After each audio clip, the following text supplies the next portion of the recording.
सुप्रभात कक्षायाः। आशा है कि आप स्वस्थ होंगे और पाठ योजना भाग 1, 2, 3, 4, 5, 6, 7 तक का आपने संज्ञान लिया होगा, ध्यान दिया होगा, पाठ योजना बनाई होगी और इसके आधार पर आपने अन्य पाठ योजना का आप अभ्यास कर रहे होंगे। तो हमने आपको इस टॉपिक के साथ, मैं राकेश नथवाल, प्रवक्ता HIT BEd कॉलेज जिलासो चमोली, आदर्श वाचन तक हमने आपको बता दिया है गद्य के लेसन प्लान में। और ये विचार विश्लेषणात्मक प्रश्न, शिक्षण बिंदु, ये वाला भी हमने खंड पर बता दिया था। इसके बाद ज्ञानात्मक ये वाला भी बता दिया था। अब आदर्श वाचन लास्ट में ये बता दिया था। और आप सोच रहे होंगे इसका लिखने का क्या तरीका है, क्या कारण है। बड़े बड़े विद्वान, बड़े बड़े महानुभाव ये भी बोलेंगे लास्ट में आदर्श वाचन क्यों है, क्योंकि पुनरावृत्ति के प्रश्न पूछे जाते हैं, श्याम पट सारांश होता है, मूल्यांकन होता है, तब का है। आप नहीं भी करेंगे तो लेसन प्लान की कॉपी में लिखा होना आवश्यक है। अब हम बात करते हैं पुनरावृत्ति के प्रश्न। पुनरावृत्ति का अर्थ होता है दोहराना। कौन से प्रश्न जो आपने पूरा पाठ पढ़ाया है, वो कोई भी प्रश्न हो सकते हैं, किसी भी प्रश्न को आप दोहरा सकते हैं। तो इसमें होता क्या है, छात्र अध्यापक छात्रों से पढ़ाए गए पाठ के आधार पर निम्नलिखित प्रश्न करता है, पूर्ण विराम। छात्र अध्यापक छात्रों से पढ़ाए गए पाठ के आधार पर निम्नलिखित प्रश्न करता है। और पढ़ाए गए पाठ अर्थात जो आपने अभी पढ़ाया, जो पाठ आपने पढ़ाया था, इसी से संबंधित मेरी अंतिम अभिलाषा। अब प्रश्न नंबर 1, वही प्रश्न का तरीका हमने आपको बताया है, कहाँ कैसे पूछना है, क्या पूछना है। किसी एक सही प्रश्न नहीं करने हैं। और निगाहें छात्र अध्यापक छात्रा अध्यापिका की पूरी क्लास में होनी चाहिए। जब हम आपको पढ़ाते थे, क्या हम एक दूसरे पर ही ध्यान रखते थे? निगाहें 2-3 पर ही रहती थी। पूरी क्लास में आपकी निगाहें होनी चाहिए। और निगाहें क्या, हमेशा अपनी निगाहें सबसे पीछे बैठी हुई रो, पूरी रो पे रखो। इस प्रकार में जो पीछे की रो बैठी होती है, ऐसे में इस पूरी रो पर सपोज ये आपकी लाइन है 1, 2, 3, 4, 5, 6, तो आपकी जो पीछे बैठी हुई सबसे समस्त रो है, इस वाले लाइन पे अपनी पूरी लाइन अपनी निगाहें रखो। तो ये यहाँ वाले समझेंगे हमें देख रहे हैं सर, यहाँ वाले, बीच वाले। इसलिए और पढ़ के जाना, ठीक से अपना पाठ योजना के साथ जाना, पढ़ के जाना। तो ये पुनरावृत्ति के प्रश्न नंबर 1, नेहरू जी ने किसे अमूल्य वस्तु कहा है? प्रश्नवाचक। ये पुनरावृत्ति के प्रश्न अब लेसन प्लान में लिखे नहीं जाएंगे, ये आप सिर्फ आपने बच्चों से पूछना है। बच्चे ने उत्तर दिया, उसको बैठने के लिए कहा। अगर बच्चा उत्तर नहीं दे पाता है, किसी दूसरे को उठाना। उस दूसरे बच्चे ने उत्तर दिया, फिर जिसने उत्तर नहीं दिया उससे वो प्रश्न दोहराना, तब बैठने के लिए कहना। प्रश्न 2, नेहरू जी भारत को किन से मुक्त कराना चाहते थे? प्रश्नवाचक। प्रश्न नंबर 3, नेहरू जी शेष भस्म का क्या करवाना चाहते थे? प्रश्नवाचक। मैंने 3 प्रश्न बनाए हैं। आपका मिनट कम होंगे, 35 मिनट की घंटी रहेगी। जहाँ कहीं भी आप पढ़ाओगे तो वहाँ पे यहाँ 3 के जगह आप 2 प्रश्न पूछ सकते हैं, 1 प्रश्न पूछ सकते हैं, लेकिन लेसन प्लान पूरा बना हुआ आपका होना चाहिए। वो अपने टाइम देख लेना। फिर इसके बाद का है श्यामपट सारांश। और श्यामपट सारांश कौन सा है? जो ये वाला श्यामपट सारांश यहाँ भी आपका लिखा गया है, श्यामपट पे आपने लिखा है, उसको मिटाना नहीं है। वो श्यामपट खाली नहीं रहना चाहिए। ये नहीं आपने पूरा टॉपिक पढ़ा दिया, आपने श्यामपट पे बिल्कुल भी चौक डस्टर से कुछ नहीं लिखा।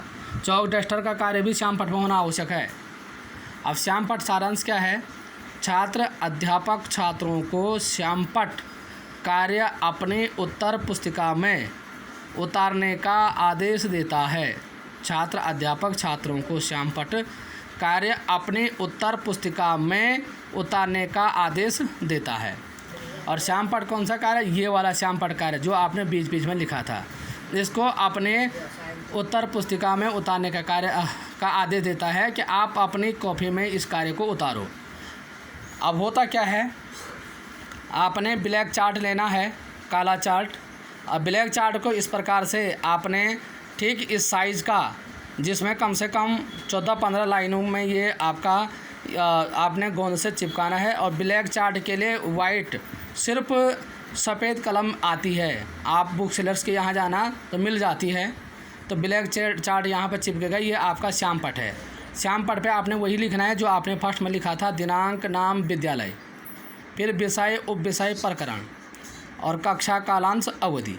तो ये प्रकरण यहाँ भी अंडरलाइन होगा, मेरी अंतिम अभिलाषा, ये अंडरलाइन हो गया। जैसे आपने यहाँ शुरू में लिखा था ये वाला, दिनांक, नाम, विद्यालय, विषय, उपविषय, प्रकरण, कक्षा कालांश अवधि, मेरी अंतिम अभिलाषा है। तो ऐसे ही आपने इस श्याम पट सारांश को आपने ऐसा लिखना है। अब होना क्या है कि इसमें श्याम पट सारांश क्या है, जो भी आपने इस वाले में लिखा है ये ऑलरेडी आपका पहले लिखा हुआ है। लेकिन आपके उदाहरण के लिए यह है कि नेहरू जी कहते हैं कि भारतीय जनता ने उन्हें स्नेह और प्रेम दिया है, वे उसके अल्पांश भी बदले के रूप में नहीं चुका सकते, पूर्ण विराम। तो ये आपका ये श्याम पट सारांश, ये नहीं आपने सिर्फ नाम, दिनांक, नाम, विद्यालय लिखा, विषय, उपविषय, प्रकरण लिखा और कक्षा कालांश अवधि लिखी। तो आपने सिर्फ यही नहीं लिखना है, इसके अतिरिक्त ये भी लिखना है, वो भी सिर्फ वाइट सफ़ेद पेन से लिखा जाएगा।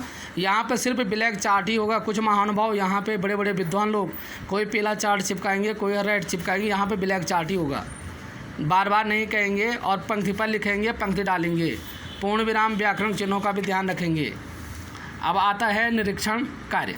जब श्याम पट कार्य बच्चे उतार रहे होते हैं तो आप कहेंगे, छात्र अध्यापक पूरी कक्षा में घूमकर छात्रों द्वारा किए जा रहे कार्य का निरीक्षण करता है। अर्थात पूरी कक्षा में आपने घूमना है, किसी बच्चे में मत गिरना और अपने ही उसमें मत रहना, ऊपर देखेंगे तो कई बच्चों में गिर जाएंगे। तो छात्र अध्यापक पूरी कक्षा में घूमकर छात्रों द्वारा किए जा रहे कार्य का निरीक्षण करता है कि बच्चे काम कर रहे हैं कि नहीं कर रहे हैं, कि लिख रहे हैं कि नहीं लिख रहे हैं, कहीं झगड़ तो नहीं रहे हैं। तो ये आपने बच्चों पे भी ध्यान रखना है। जब बच्चे श्याम पट कार्य उतारेंगे तो आपने कक्षा का राउंड मारना है। और ये नहीं कभी कहीं कक्षाओं में बीच में जाने की जगह नहीं होती है, जगह जहाँ से भी जगह मिलता है, किनारों से, बीच से, जहाँ से भी मिलता है। फिर गृह कार्य। गृह कार्य क्या है कि छात्र अध्यापक छात्रों को गृह कार्य हेतु प्रश्न लिखाता है एवं दिए गए प्रश्न घर से करके लाने हेतु निर्देशित करता है। तो ये गृह कार्य है कि छात्र अध्यापक छात्रों को गृह कार्य हेतु प्रश्न लिखाता है एवं दिए गए प्रश्न घर से करके लाने हेतु निर्देशित करता है, पूर्ण विराम। कि आप गृह कार्य के लिए बच्चों से प्रश्न लिखाता है। अब गृह कार्य यहाँ पे क्या होगा, रोलर बोर्ड होता है। उस रोलर बोर्ड के दो साइड होते हैं। उदाहरण के लिए एक साइड ये और उदाहरण के लिए दूसरी साइड ये। तो दो साइड रोलर बोर्ड के होते हैं। तो उसमें आपने रोलर बोर्ड में आपने चौक से लिखना है। उस पर चौक से लिखा जाता है कि नेहरू जी ने भारतीय जनता के सामने क्या भाव प्रकट किया, प्रश्नवाचक। अर्थात ये रोलर बोर्ड है, रोलर बोर्ड के यहाँ पे लिख दिया आपने गृह कार्य।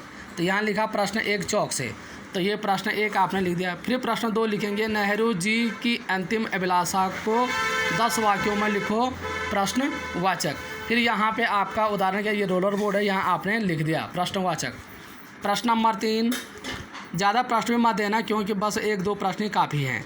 तो यहाँ ये रोलर बोर्ड वाला आपने समझ गए होंगे, चौक से लिखा जाएगा। एक और आप रोलर बोर्ड के इस साइड गृह कार्य के प्रश्न लिखेंगे और दूसरा जो खाली होता है तो दूसरे वाले में जो उदाहरण के लिए खाली है तो वो यहाँ आपका ये जो विशिष्ट सामग्री होती है, चार्ट या मॉडल, इस पे लगेगा।